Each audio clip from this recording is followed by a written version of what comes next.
Hey, RetconRaider here, and welcome back to Warhammer 40k Rogue Trader. As today we once again delve deep into Winter Scale's realm, as is so cheerfully illustrated here by these pictures of ships obliterating each other. But yeah, ultimately our goal today is to get within spitting range of Grantis, the planet that is under impending attack. Though hopefully that should also then give us a route to the rest of this loop, so that we can then follow it the rest of the way north, back towards Dargonis. And hopefully we should dig up enough rare resources en route to finish out our colony projects, everything but Kiava Gamma. Oh, and one other thing before we get started. I should also note, I did finally go ahead and take care of a couple of small but overdue respecs. Ultimately, though, primarily just to rebalance our skills, because, Yurliet was struggling a bit to keep up on Xenos lore, and Cassia, meanwhile, was basically a master of Imperial lore without even trying, which really kind of made Valin's whole thing redundant. So yeah, given that I was already looking at dropping Fainting Strike on Valin anyway, I figured this was a good opportunity to go ahead and get that straightened out, so he's popped out his Imperial lore chip and slotted in Xenos lore instead. That gets him up to a respectable 115 with free reroll. And then that freed up Yurliet to just drop intelligence entirely, so she's now fully focused on awareness, demolitions, and ballistic skill. I mean, she was definitely getting spread pretty thin over 4 stats. 3 stats is still probably a bit much, but at least it's more manageable.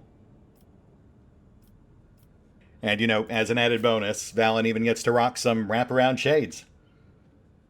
We've been sitting on these things for a while now, so about time we got some use out of them. That said, let's see what's rocking in Cradle of Khepri.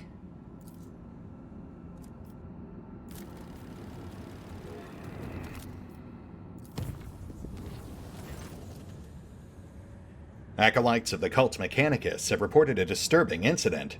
All Vox systems on the middle deck started broadcasting otherworldly sounds, whistling a haunting melody. The strains of monstrous music drove people into a frenzied dance that could not be stopped. Several hours later, the Vox devices fell silent, and the dancing crew members fell lifeless. The area was cleared, and the bodies of the deceased were disposed of, with the necessary precautions. Not as finely tuned as I would have hoped. But, just another Wednesday in the warp. Nice. And there's our route to Palatium Stellos, which should then hopefully link to Forgotten Twins. That'll close out our loop. Quick spot check on colonies. Stack of surgeon kits, we'll take those. And looks like 1 or maybe 2 more jumps for forest fortresses. And then I think that's the only project we currently have running. Yeah. At this point, it's either projects that aren't worth running or ones that require additional resources we do not yet have. So eyes open for Xenotech, Adamantine, and anything that might provide Kaspolika rep. Ooh, destroyed ship. That's a promising start. With fairly generic cargo, fair enough. We'll take it.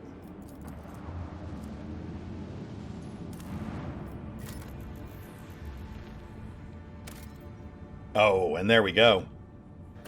4 Xenotech. Fantastic, we'll take it.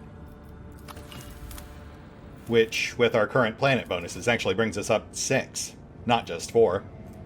Since that is modified, apparently, by our complacency? I think that's how it works. Cash. Oh, snap. And there's Archaeotech Mechanism Fragment 4. That's got to be all of them, right? I mean, that's clearly a quarter of a device. Yes, rumor complete. So what's that actually get us? Let's see here. Archaeotech Compass. When the servants of the Omnissiah assembled the parts of this ancient mechanism, quiet clicks sounded from within, and the cogs stirred into motion. The metal plates of the Archaeotech Compass parted, releasing a cascade of golden rays. A hololithic projection shines between the rays. A model of the star system, Muro 79. One of its worlds is marked with an unknown symbol. Muro 79. We've been there. Relatively recently, I think.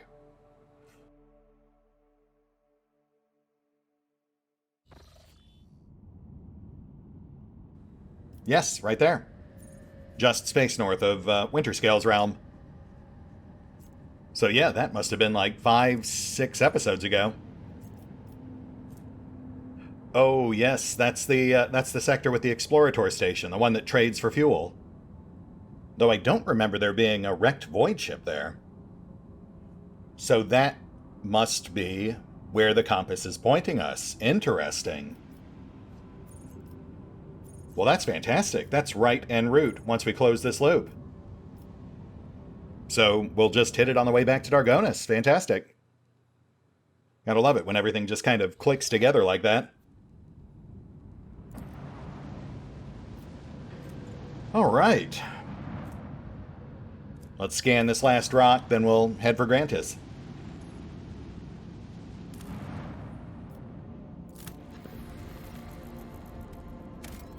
Oh, okay. Apparently we have a landing site, a distress signal, which might be linked to that destroyed ship we saw in orbit. Also, 5 Promethium. Yeah, sure, why not? We've got some extractiums to burn. Might as well at least bump ourselves up over 20, which that does. And, yeah, let's see what's going on over here. Though this does basically guarantee we're not going to have time for Grantis today.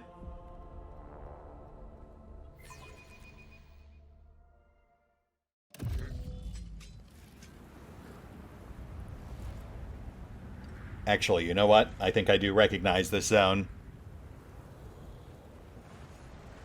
I think this is the encounter I mistook the black ship for.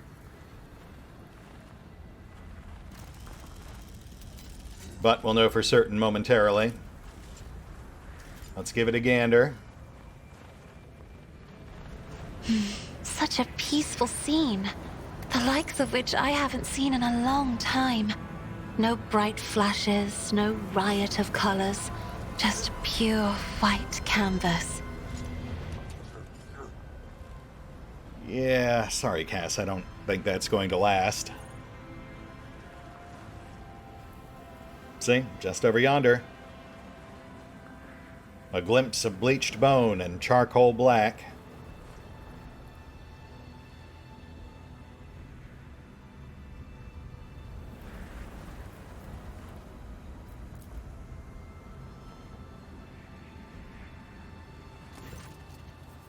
Two skeletons are lying in strange positions, as if one was either carrying or hugging the other, and did not let go, even in death. Their gear is badly damaged and decayed.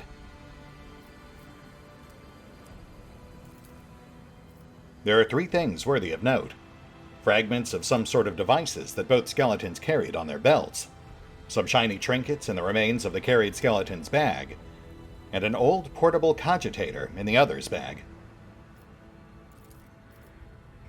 The pieces of broken tech suggest that this was a rudimentary radar jammer, an item commonly utilized by pirates in the Coronis Expanse. The trinkets are clearly of Xenos origin. They are miscellaneous, time-worn items that have no particular value. One can assume that they are petty trophies looted from several corpses. The cogitator has been exposed to the elements for decades, or even centuries. It is a small miracle that you are able to extract a fragment of a Vox recording. Apparently, the last communications. We're rich. Chaos, take me. Rich! Fly, for crying out loud. Spit it out. What have you found? Rich. Screw footfall. The Expanse can go to the orcs. We're out of here. Calixis, here we come. Yeah, because with our record, Calixis is definitely the place to go. What makes you think life's better there, anyway? I want a house on some planet. A mansion. With a lion statue at the entrance. It'll have a servitor with one job. Dusting my lion statue. Fly, you idiot. You're still on a dangerous planet. Quit sending me your hollering. Get back here, or just tell me what you found already. Fly? Fly, you coming?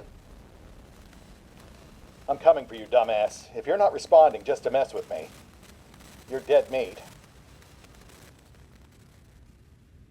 Aw, that's actually pretty sad. Well, rest easy, my piratical friends. I'll take care of whatever was lying in wait for you.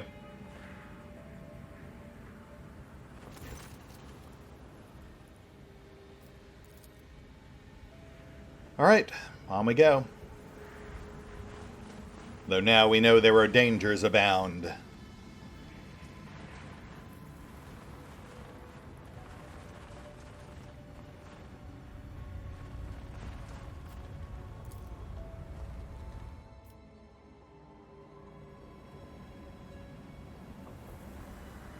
Let us not do. Watch your steps.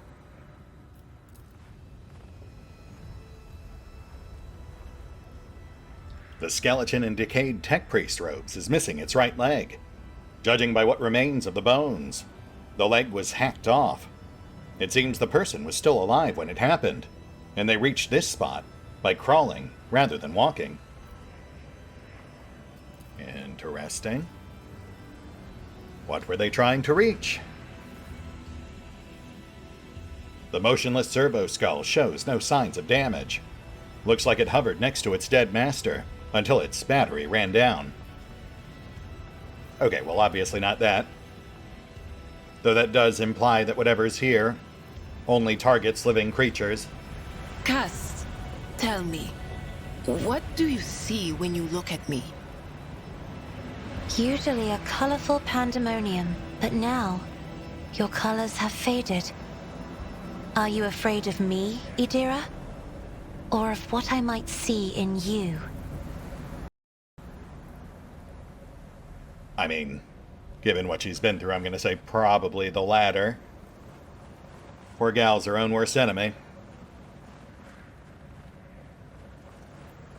Let's check those remains, then we'll scope the transmitter.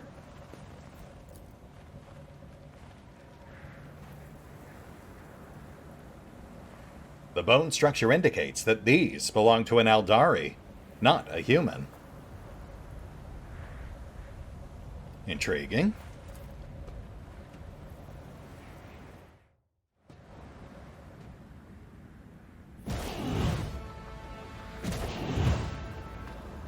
I strike without fear or hesitation. Yep, it's all coming back to me. Oh boy. So we have walked right into the middle of a Drukhari death trap. Though honestly, this actually seems even more intense than I remember it being back in Alpha. On the bright side, as has been previously established, Drukhari tech is basically spite and string, so this should hopefully come right apart once we start picking at it. Let's get Abby up. Ooh, actually, that works perfectly. Yeah, we'll pop him right over here. He'll keep these three busy. Then we'll tuck past over here. He'll hopefully make short work of those two with his mastery of machine spirits. And then we'll tuck the rest of the support crew back here. They'll have to make short work of this one, but otherwise that should keep them safe.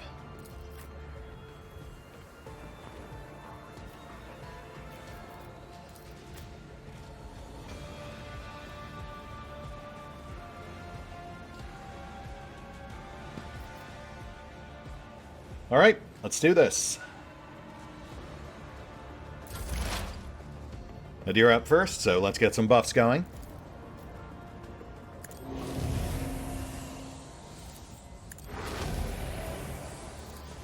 That's another small mercy. We actually have a very stable veil here. Oof, no, that's not worth doing. We'll just keep you focused on buffs for now.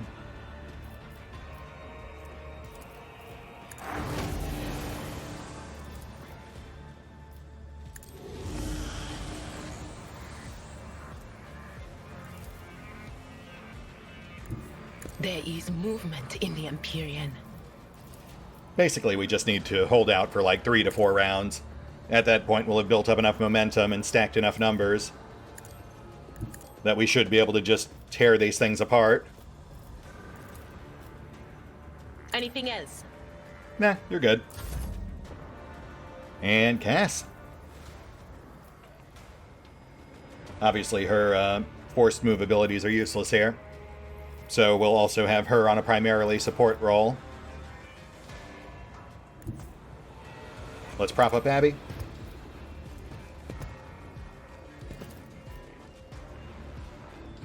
Be careful not to cross my gaze. Me? If you insist, Lord Captain. And fall back. Actually, can we?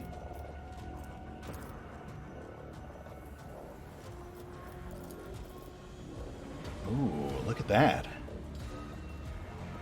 I keep thinking Lidless Gaze only affects organic targets, but that's obviously not the case.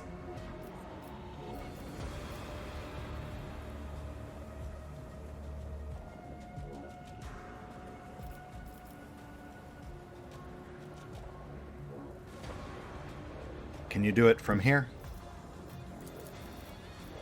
You can. Well, sort of.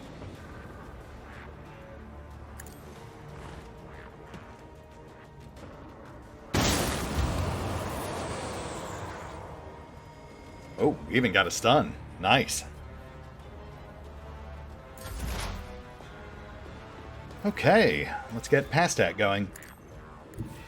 Honestly, that's going to be our big winner here. Once we've got like 30 plus stacks of Pastak, we'll basically be unstoppable. Just gotta stay alive. Request approved.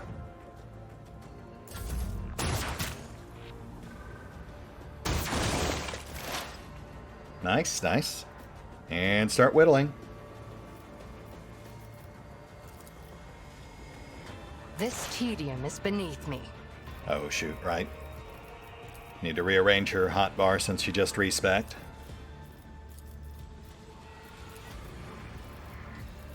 Yeah, that's fine. As long as I know where everything is. I am not your Xenos pet, monkey.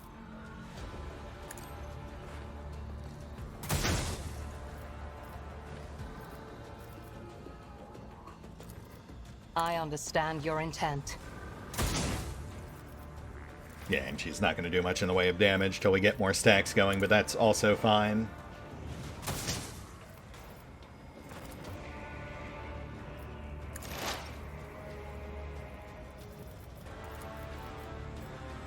There's a replacement for Fainting Strike. Basic little defensive debuff, with Killing Edge being our third. Though that one they did nerf, which is why I figured we'd try Poised first.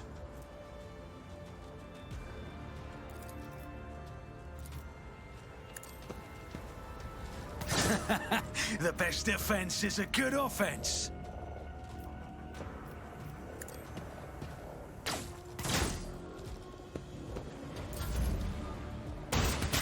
Oof. Ow. Pain and duty go hand in hand. Cass and Adira lanced, but still standing, so we should be fine. We'll get that patched. Abby, peel him off.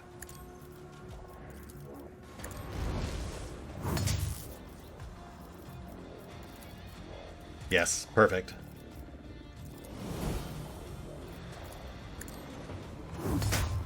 That should hopefully keep those two occupied. Let's get that patched.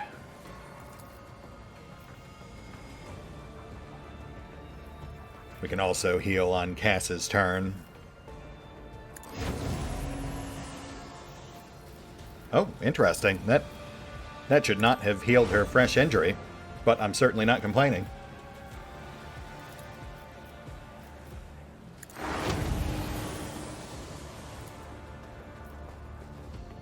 Still not ready to go on the offensive with her just yet. So stay focused on buffs.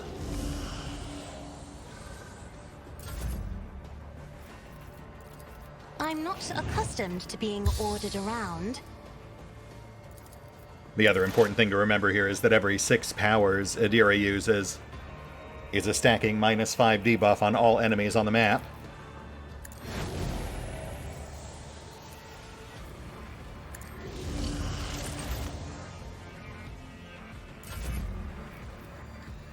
And let's go for another lidless gaze. Just mind the collateral.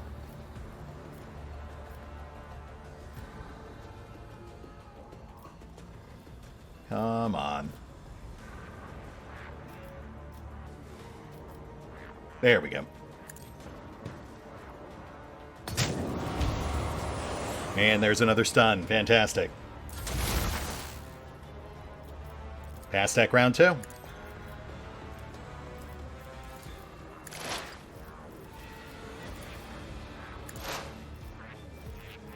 $18 stacks.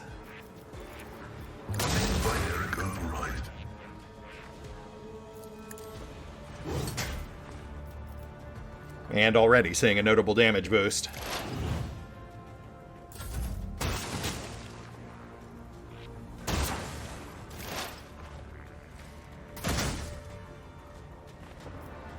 Decent.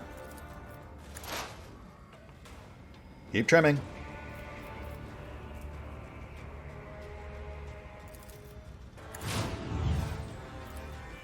I will say, I did consider switching Earliet off to Assassin. We've already got a lot of redundant classes, so I figured we'd stick with Bounty Hunter for the time being.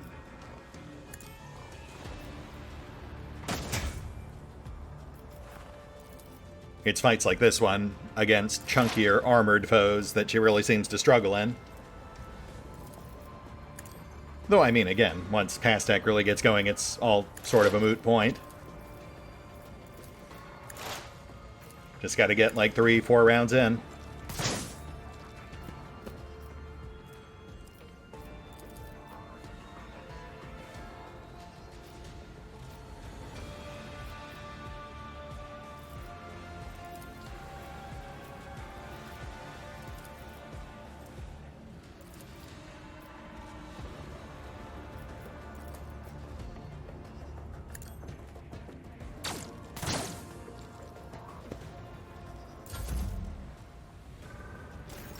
Abby, just keep doing your thing.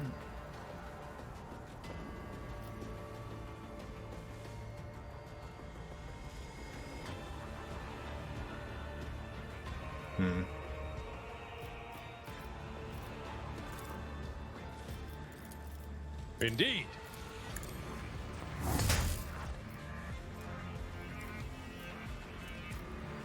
All right, let's try it from here.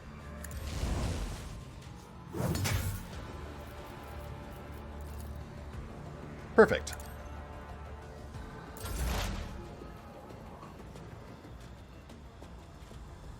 More buffs, more debuffs. Let's a quick check to see how we're doing on the offensive.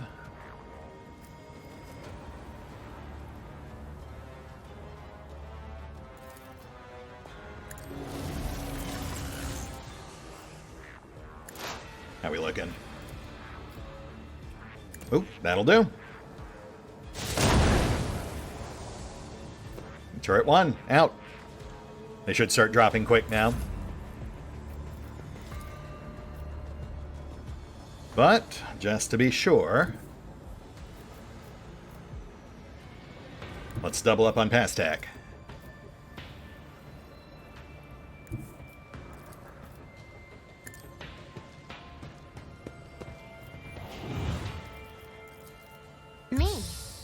If you insist, Lord Captain.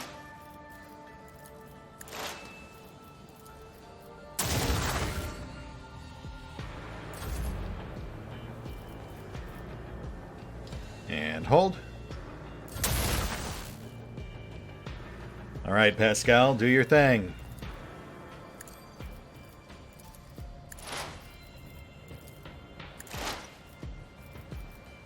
Oh, 34 stacks.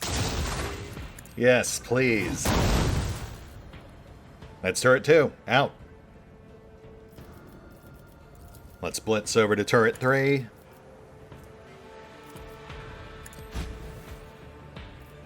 Oh no, actually that might be a terrible idea. We can't actually see what route he'll take.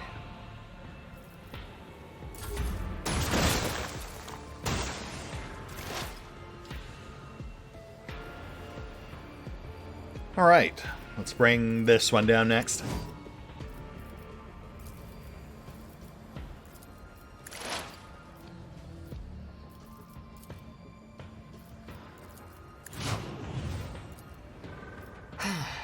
If I must.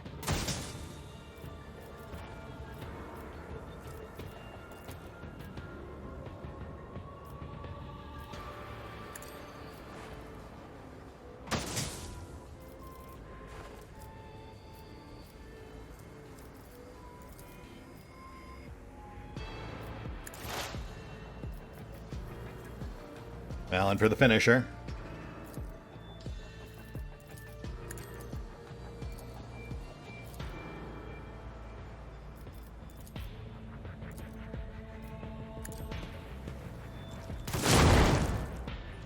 Turret 3, out. Start whittling 4.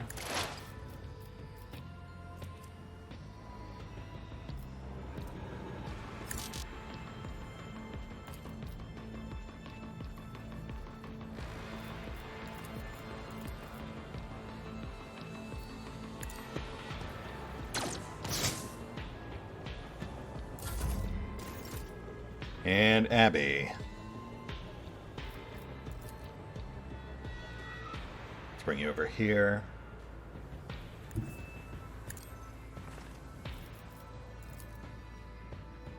Oh, still out of range. Fair enough. Might be easier to actually do from down below. We'll move him next round.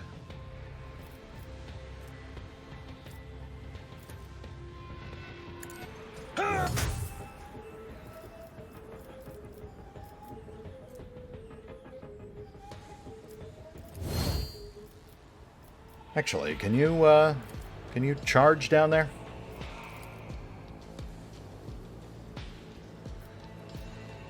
No, okay. The choke point restricts his angle. That's fine, no big deal.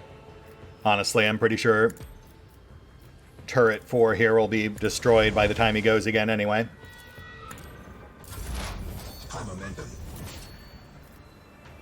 Speaking of which...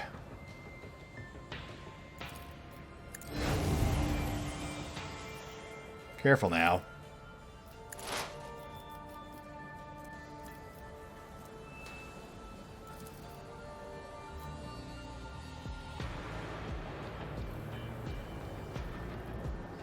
Let's burn down number 4.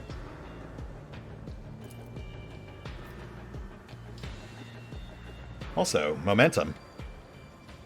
So we could go double arc.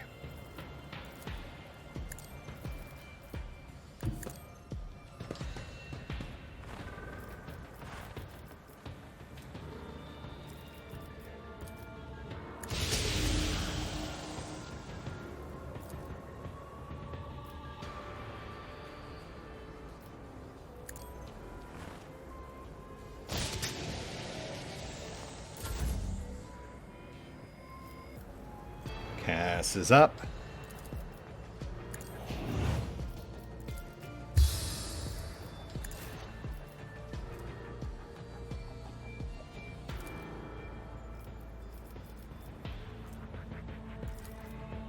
I'll see to it personally.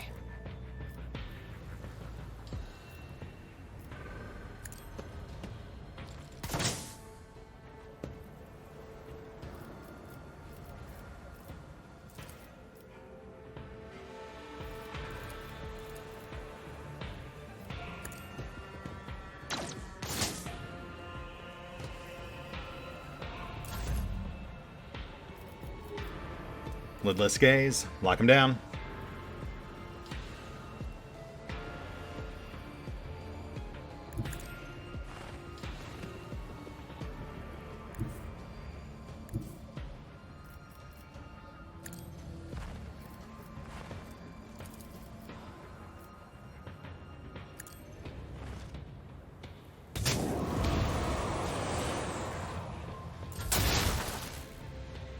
And stunned. Lovely.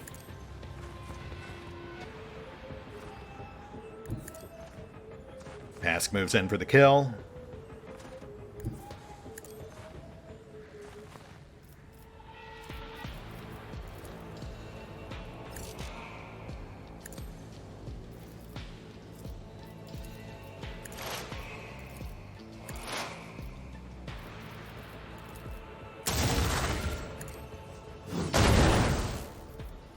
That's number 4.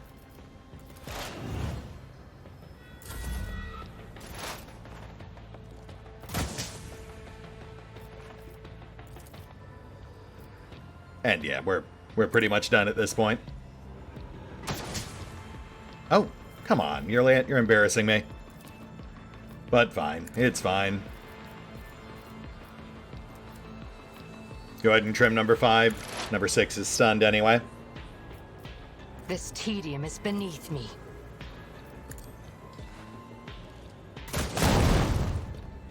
Nice. I am not your Xenos pet monkey. And number 6. Really just kind of a formality at this point.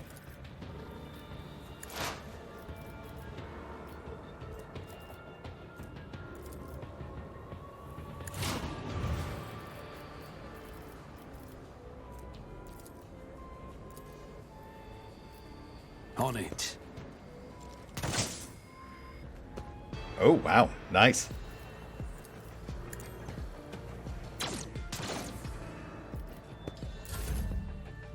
Abby, you got this?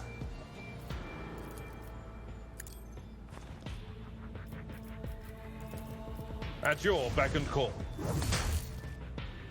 Hey, there you go. And we are good.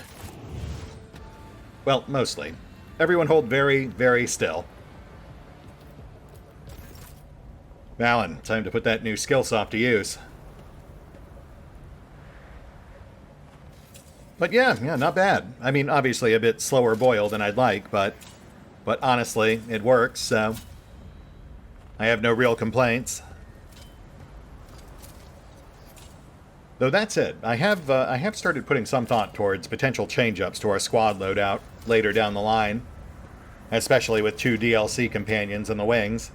Not to mention, of course, what sounds like at least 5 or 6 potential later act companions. I have not gone out of my way to look for spoilers, but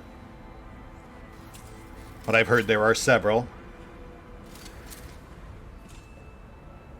Ultimately, though, it'll be left to the Raiders.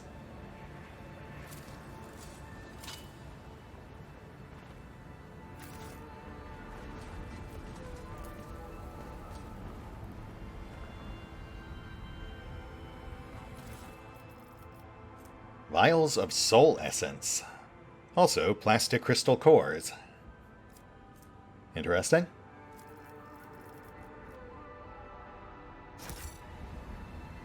Intact components are scattered amidst the turret wreckage. Perhaps they could be useful. I mean, yeah, we can always use more Xeno artifacts. We need like 6,000 more rep with the Kaspalika. Empty soul trap. Oh, that's kind of interesting. The implication, of course, is that, right, because the Drukhari generally survive off the suffering of others, it would make sense if these turrets, which kill people while Drukhari aren't present, would be able to essentially harvest their tormented souls afterwards. Though I suppose we're not really seeing much in the way of uniformity with these other ones. The first one had distilled soul essence. The second one had the soul container. But the rest of these just seem to have other various Xenos gewgaws.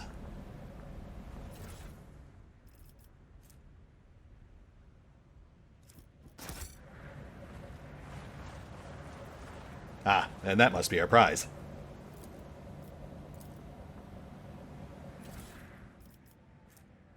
Shuriken pistol. Kind of underwhelming. But 10% of a Xenos artifact cargo. And makeshift heavy Xenomesh. 60 armor for deflect. Plus 2 deflect versus non-humans. And plus 5 wounds. That's not bad. Though we'll have to, yeah, let's compare that to what we've got right now.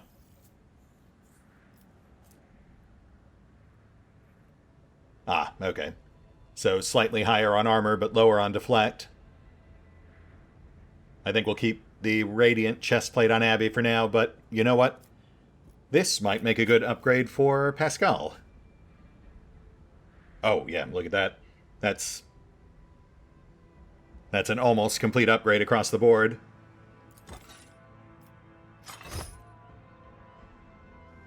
Oh, well, that is quite a fashion choice, Pascal. I'm sure that's fine.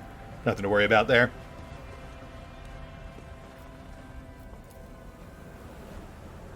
Oh, right, and then this is the Eldari corpse, which I suppose is actually a Drukhari.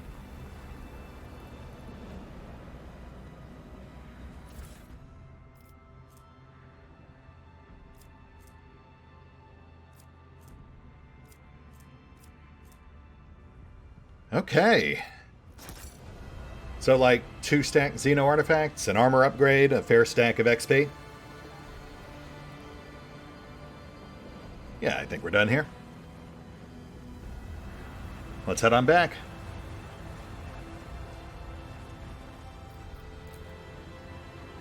Nothing's impossible for this old officer.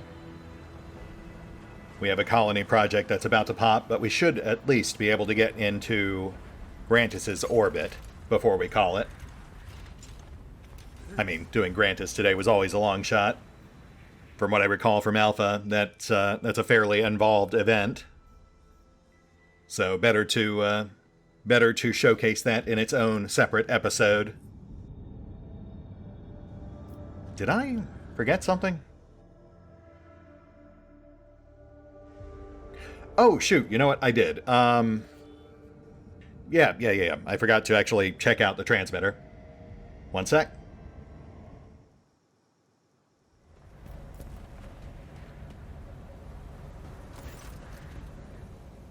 The unsettling structure, adorned in strange masks, vaguely resembles the antenna of a powerful transmitter.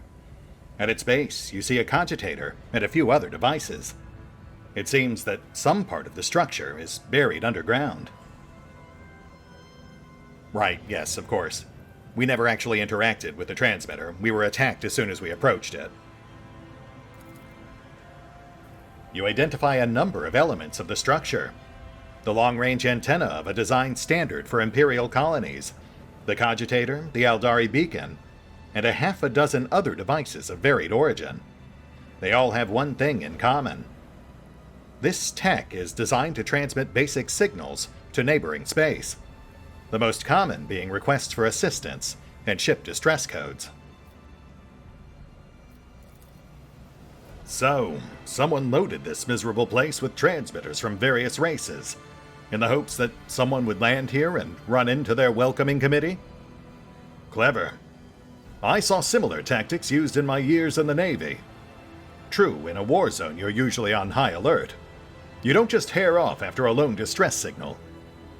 But in an isolated place like this, you expect the most likely scenario. Just a ship that had to make an emergency landing. It looks like plenty fell for it.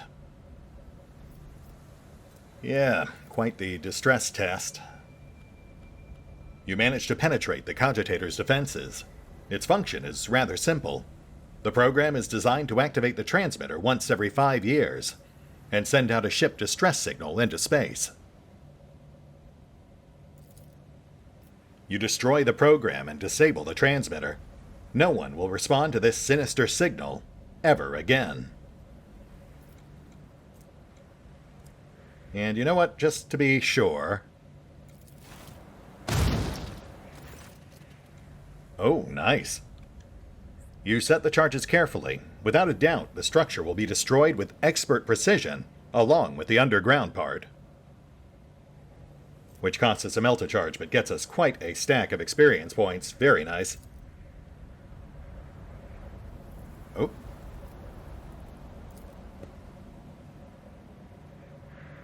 The explosion exposes the channel of a cable leading away from the transmitter. This is probably not the only element of the trap. We should sniff around here some more, Lord Captain. There should be a bunker, a control room, or something else that was used by whoever set the trap. Really? Well, by all means, let's have another look around.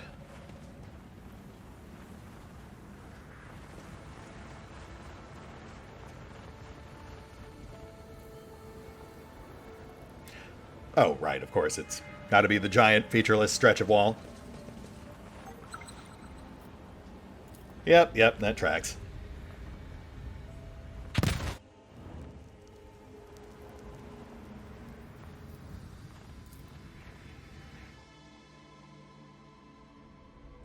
Carcass of a strange creature. Oh, and everyone, freeze.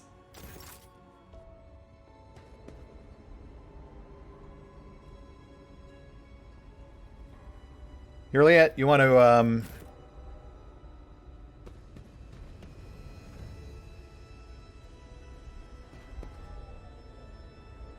Oh, wait, no. That's, EgonAlter. That's Valen now. Gotta remember I did the skill swap. Oh, thank goodness. Okay. Valen. I always have a backup plan.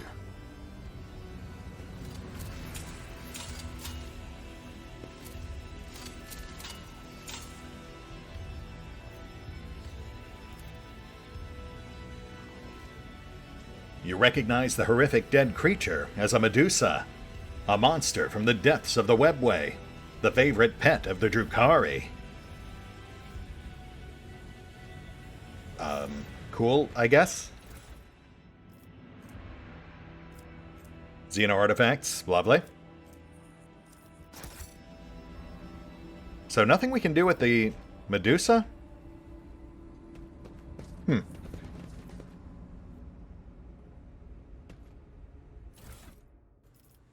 And Anatomy Tome. The wielder gains plus strength bonus, plus intelligence bonus, additional damage for single target attacks against human enemies.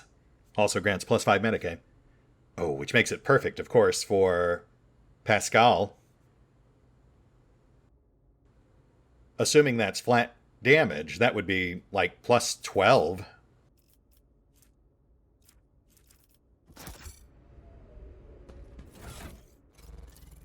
We're currently rocking plus 10 tech, plus 15 Medicaid. Yeah, let's go ahead and swap that out for the combi tool. That'll put our tech use and Medicaid more or less on par, I think. Though ultimately we do want advanced skill training on both. Yeah, I think that's going to be our next big priority on Pask, is shoring up those skills.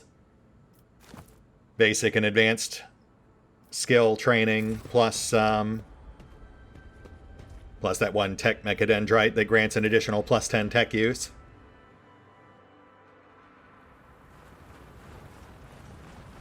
Honestly, that was a fairly decent yield, considering how relatively easy the fight was.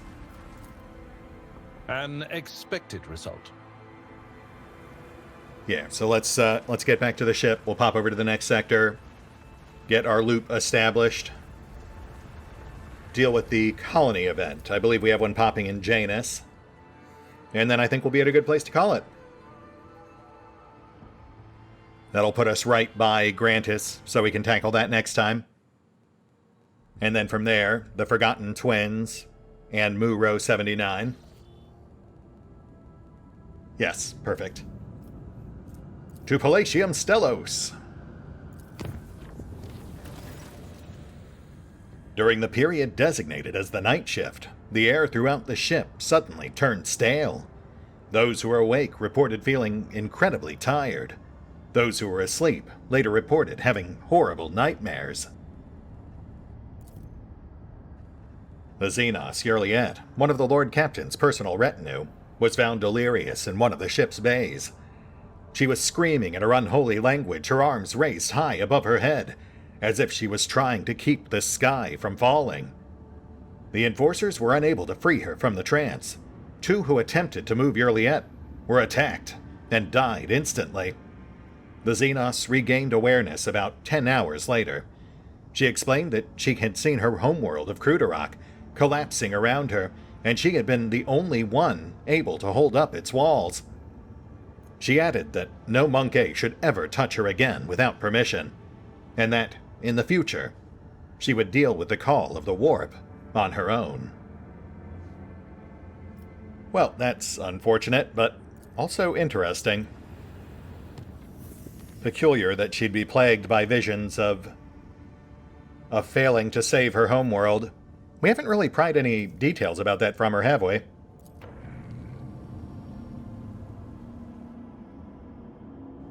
Oh, really? Come on. Okay, so apparently there is no loop. We just have two separate offshoots. That is disappointing. Though I suppose we could establish a loop at the cost of like 4 or 5 navigator points, which we can't afford. It's just... You know what, it's fine. We'll figure it out next time. I'm gonna have to do some mulling on that. Your Lordship, Janus is reporting about a disaster. Ghostly Xenos figures that appear at dusk, then go away at dawn. In a ravenous swarm, they attack one agricultural facility each night, freezing everything they touch. The attacks take place in the complexes closest to the uncontrolled sector of the planet, where nature itself has turned against us. I see, so now we've got ghosts. Great. So what do we know about these spiteful specters? Not much. They are incorporeal and difficult to discern, but they happen to have Eldari features. The spirits draw the warmth out of humans, plants, and inanimate objects, but it seems they do not hunt consciously, but rather they simply do not notice anything in their way. At dawn, they dissolve into mist. The wraiths also differ among themselves. Some are as dark as the void, and others shine like the stars in the night sky. So maybe Drukhari and Eldari. Wait, did you say they're going to the corrupted sector or they're coming from it? Uncertain. They gather at its borders at the break of dawn and whirl in a wild dance, howling and destroying all living things, then disperse into thousands of fading flashes. The agricultural facilities that happen to be in the way of their dance fall into disrepair. Perhaps reenacting a battle of some sort? We obviously have a very strong Drukhari presence out here, so, I mean, they must have clashed at some point. Something is not right. The wraiths appear on the planet's outskirts and rush toward the heart of the contaminated region, instead of invading from within it. Furthermore, their differences may suggest that there are two groups of wraiths opposing each other. Yes, that does make sense. Essentially a running spectral battle to the heart of Janus. When dealing with Xenos, one should be prepared for the manifestation of all sorts of ominous mysteries. There is a whole cast of specialists among the cold traders who can whisper at Xeno artifacts to expel the spirits residing within. Perhaps we should ask them? After some of the events that had taken place on the ship, I got interested in ghosts. Oh, did you? I can't imagine why. While on footfall, I bought a book, an illegal one, of course, that describes a so-called ritual of silence. It is said to be able to pacify violent spirits on the scale of an entire world. But I cannot vouch for the safety of this ritual. Yeah, let's maybe not risk dispiriting the local populace. Instead of relying on the wicked ways to solve these problems, it would be better to turn to our good priests. There are skilled exorcists in the Ecclesiarchy who know how to drive out dark spirits. I mean, you're not wrong, but I do feel like that's a bit outside Valen's wheelhouse these days. Okay, so each one comes with its own cost, but provides its own separate potential reward. Interesting. Which, unfortunately, we still can't actually see. So, given that 2 of these cost us actual planet stats and 1 just cost us profit factor, we'll go with Jai's suggestion. I mean, that does make sense. We are now a master of Xenos lore anyway. We should probably lean into that. Of course, Shireen. Jai Haydari has friends all over the place. A group of suspicious characters covered in talismans has arrived on Janus. After seeing the dance of ghosts firsthand, they conferred, and then made a short trip into the jungle. They later returned, their numbers diminished, loaded with ancient Eldari obelisks stolen from the ruins. Locals have called the obelisks installed in the agri-complexes a blessed miracle. The energy resonance of the obelisks has formed intangible domes, providing shelter against the wraiths. Hey, nice. Actually worked out. Fantastic. Score 1 for the Xeno heretics. At least for the time being. I'm sure things will get worse. Though, in the meantime, that actually dovetails nicely into forest fortresses. We've essentially ghost-proofed our new agri-fortresses. Which also, of course, grants us a new power sword for Abby. And yeah, we're basically done with colony projects for the time being. At least until we rack up another 6,000 rep with a Kaspalika. Or get Kiava Gamma going. Which is also on our to-do list.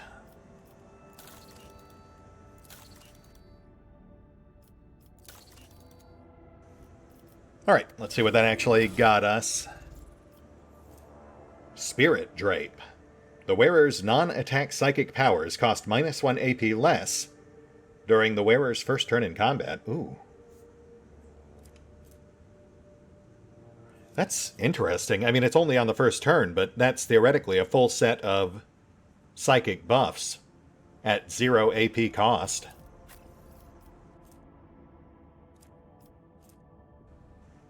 We'll likely swap out the Tome of Excess, but I'll have to give that some thought. As for the sword, that should theoretically be a much simpler choice. Yes, yeah, that's just a straight upgrade.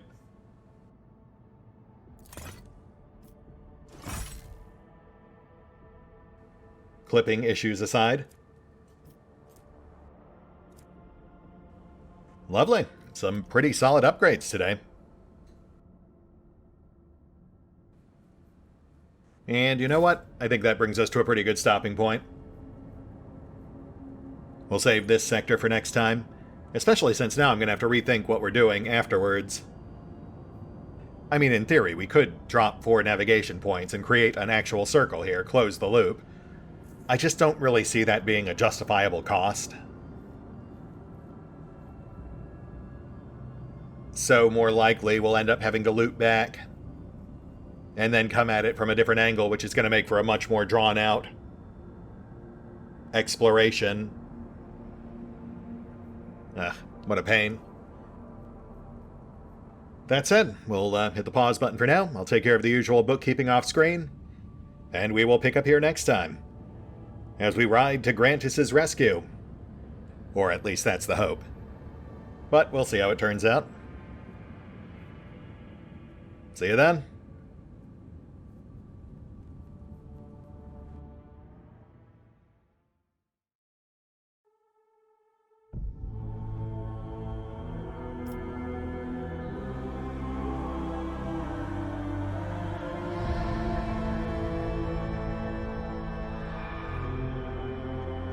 Oh, and special thanks to the Raiders, the fine folks who help make these videos possible, including but not limited to Eerie V23, Revenant, Alois, CrowkingLoR, Dragon Matrix 7, Drakiith, EgonAlter, Exsellsior, Gottlieb, James Trimmier, Kazorm, Mark Giemza, Nathan Welch Jr., OverlordPherom, RandomPassrby, RobbyB, Tomasz Piątkowski, Triphoppenskip, and Valinrook.